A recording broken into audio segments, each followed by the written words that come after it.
आज के इस गहरे विश्लेषण में स्वागत है। चलिए बिना कोई वक्त बर्बाद किए सीधे जबलपुर के एक बहुत ही शांत इलाके से निकली एक रोंगटे खड़े कर देने वाली कहानी में उतरते हैं।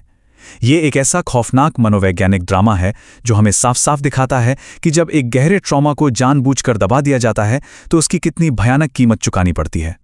जरा इस सीन की कल्पना कीजिए। जनवरी 2024 की एक सर्द शांत रात।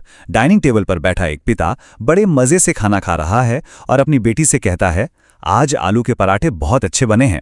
लेकिन उसे इस बात का रत्ती भर भी अंदाजा नहीं है कि जिस खाने की वो तारीफ कर रहा है उसमें भारी मात्रा में नींद की गोलियां मिलाई गई हैं। ये कोई आम रात नहीं थी। भाग 1, वो एक खामोश रात।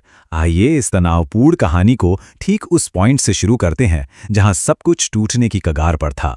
एक ऐसा पल जहां 20 साल का सब्र जवाब दे रहा था। सीन कुछ ऐसा है, जबलपुर का एक घर। माँ उस वक्त घर पर नहीं है। 27 साल की काव्या बिल्कुल खामोशी से खड़ी अपने पिता देवेंद्र को वो खाना खाते हुए देख रही है। वो खाना जिसमें उसने बहुत ही सावधानी से एक फर्जी नाम से मंगवाई गई नींद की गोलियां मिला दी थीं। कमरे में एकदम सन्नाटा था। लेकिन जरा सोचिए, काव्या के दिमाग में उस वक्त कैसा तूफान चल रहा होगा। इस कहानी का सबसे चौंकाने वाला पहलू है काव्या की यह दोहरी जिंदगी। स्क्रीन पर इस कंट्रास्ट को देखिए।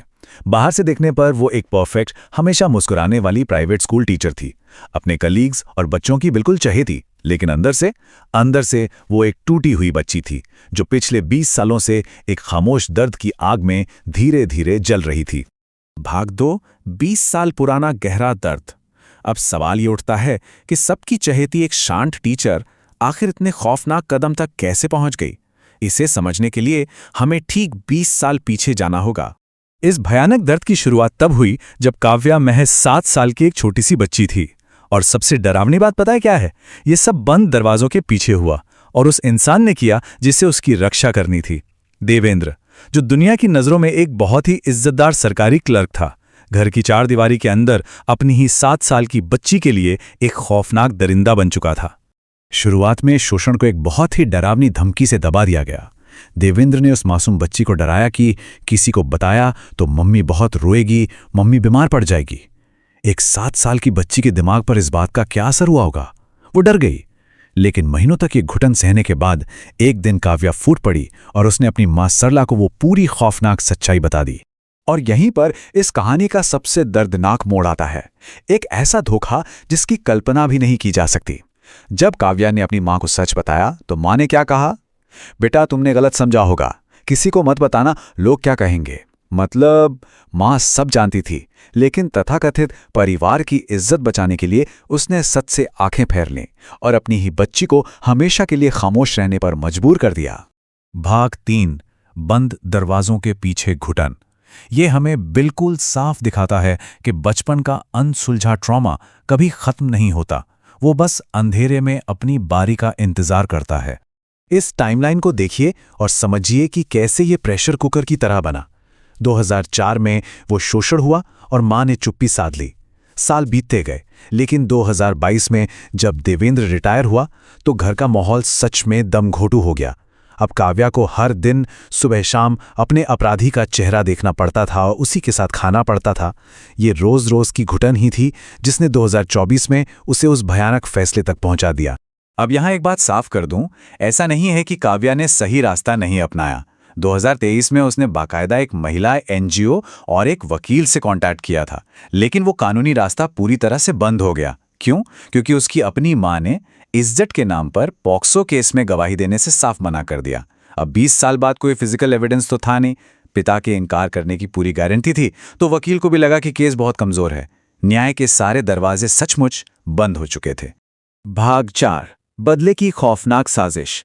जब मदद की कोई उम्मीद नहीं बची और घर की घुटन बर्दाश्त से बाहर हो गई तो काव्या की इस बेबसी ने एक बहुत ही ठंडी और सोची समझी साजिश का रूप ले लिया। उसकी इस प्लानिंग के स्टेप्स देखिए, एकदम खौफनाक हैं। अगले 3 महीनों तक काव्या ने घर में सब कुछ एकदम नॉर्मल रखा, स्कूल जाना, हंसना बोलना। लेकिन अकेले में वो इंटरनेट पर नींद की गोलियों के बारे में रिसर्च कर रही थी। और फाइनली उसने एक फर्जी नाम का इस्तेमाल किया और ऑनलाइन फार्मेसी से वो दवाइयां मंगवा ली। सब कुछ बिल्कुल शांत, लेकिन बेहद खतरनाक। चलिए कहानी को वापस जनवरी की उसी रात पर लाते हैं। माँ घर पर नहीं है, पिता ने वो जहरीला खाना खा लिया है और सोफे पर लेट गया है। काव्या बस अपना आखिरी कदम उठाने ही वाली थी, तभी एक बड़ा ट्विस्ट आता है। नींद की गोलियों ने पूरी तरह से असर नहीं किया और देवेंद्र की आंख खुल गई। उसने अपनी बेटी को देखा और लड़खड़ाती हुई आवाज में बोला, काव्या, ये क्या? उस पल, उस गहरे सन्नाटे में काव्या सीधे अपने अपराधी की आंखों में देख रही थी। पिछले 20 साल का वो सारा मनोवैज्ञानिक बोझ, वो दर्द, वो घुट-घुट कर जीना, सब कुछ उस एक पल में टूट गया। कोई हिंसक कदम उठाने के बजाय काव्या के हाथ कांपने लगे और वो वहीं बैठकर फूट-फूट कर रोने लगी। 20 साल के रुके हुए आंसू बस एक ही पल में बह निकले। भाग 5, न्याय या फिर बदला। कहानी यहां खत्म नहीं होती है। काव्या वहां से भागी नहीं, बल्कि उसने एक ऐसा फोन कॉल किया जिसने आखिरकार उस सारे छुपे हुए सच को दुनिया के सामने ला दिया। काव्या ने खुद पुलिस को फोन किया। पुलिस के आते ही उसने अपना जुर्म कबूल कर लिया। उसने अपनी उस साजिश के बारे में सब कुछ बताया। बची हुई गोलियां पुलिस को सौंप दी। लेकिन इसके साथ ही उसने वो 20 साल पुराना खौफनाक राज भी खोल दिया जो उस घर की दीवारों में हमेशा के लिए दफन हो चुका था। जब जांच हुई तो पुलिस को साजिश के सबूत तो मिले ही, जैसे वो दवाइयों की बोतल और फर्जी नाम वाले ऑनलाइन रिकॉर्ड। लेकिन जो सबसे अहम बात सामने आई वो थी काव्या के बयान की सच्चाई। पुलिस को 2023 की वो एनजीओ फाइल्स और वकील के नोट्स भी मिल गए। साथ ही एक मनोवैज्ञानिक मूल्यांकन यानी साइकोलॉजिकल इवैल्यूएशन से ये साबित हो गया कि काव्या एक बेहद गंभीर ट्रॉमा से गुजर रही थी। ये सारे सबूत उसकी उस लंबी खौफनाक पीड़ा को एकदम सच साबित कर रहे थे। अब इस टेबल को देखिए कि अदालत ने इस पूरी त्रासदी को कैसे हैंडल किया। एक टूटी हुई बच्ची के उस गंभीर ट्रॉमा को समझते हुए जज ने अपना फैसला सुनाया। पिता देवेंद्र मिश्रा को पॉक्सो एक्ट के तहत 10 साल की कड़ी सजा दी गई और काव्या को जहर देने की कोशिश के आरोप में प्रोबेशन पर रखा गया और उसके लिए अनिवार्य मनोवैज्ञानिक काउंसलिंग का आदेश दिया गया। कोर्ट ने इस मामले की गहराई और दर्द को समझा। भाग 6, खामोशी की खौफनाक कीमत। अब जब हम इस विश्लेषण के अंत पर पहुंच रहे हैं तो हमें इस त्रासदी से मिलने वाले एक बहुत ही गहरे मनोवैज्ञानिक सबक पर ध्यान देना चाहिए। देखिए, कानून को अपने हाथ में लेना या जहर देने की कोशिश करना बिना किसी शक के एक बहुत बड़ा अपराध है। लेकिन मदद के लिए तड़पती एक 7 साल की बच्ची की आवाज को अनसुना कर देना, उसे खामोश कर देना, ये एक ऐसी भयानक त्रासदी है जो पूरी जिंदगियां तबाह कर देती है। वो खामोशी ही थी जिसने काव्या के अंदर एक ऐसा मनोवैज्ञानिक तूफान खड़ा किया जिसने आखिरकार उस परिवार को पूरी तरह से नष्ट कर दिया। ये पूरा मामला हमें परिवार की मिलीभगत और हमारी सोसाइटी की सोच के बारे में एक बहुत ही डरावना सच दिखाता है।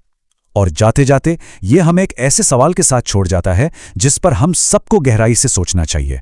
क्या उस दिन उस छोटी सी बच्ची की मां की वो खामोशी अपने आप में एक भयानक अपराध नहीं थी?